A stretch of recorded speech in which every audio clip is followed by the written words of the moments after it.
সফল হোক। বাংলাদেশ প্রতিবন্ধী বিদ্যালয় সমন্বয় পরিষদ বগুড়া জেলা শাখার আয়োজনে অটিস্টিক ও প্রতিবন্ধী বিদ্যালয়ের স্বীকৃতি ও এমপিওকরণের দাবিতে বগুড়ায় মানববন্ধন করা হয়েছে। সোমবার শহরের সাতমাথায় ঘণ্টাব্যাপী মানববন্ধনে বক্তারা জানান, তাদের দাবি না মানা হলে আগামী ২১ জুলাই থেকে ঢাকায় কঠোর আন্দোলনের মাধ্যমে দাবি মানতে বাধ্য করা হবে।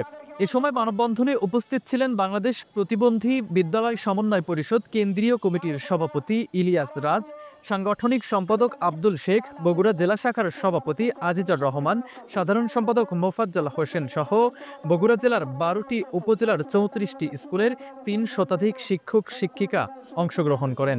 এরপর জেলা প্রশাসকের মাধ্যমে সমাজকল্যাণ উপদেষ্টা বরাবর স্মারকলিপি প্রদানও করেন তারা।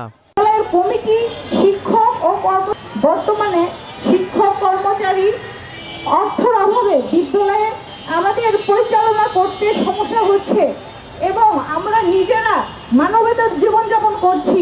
এমতো অবস্থায় বিদ্যালয়গুলো স্বীকৃতি ও এমপিওভুক্তির জন্য আমরা সরকার সুদৃষ্টি কামনা করছি। আমরা ২১ তারিখ জাতীয় প্রেস ক্লাবের সামনে চূড়ান্ত আন্দোলনে নামছি। আজকে বগুড়াবাসীদের এই মাঠ থেকে আহ্বান জানাচ্ছি, আপনারা আমাদের সাথে একত্রিত হন। আমরা আমাদের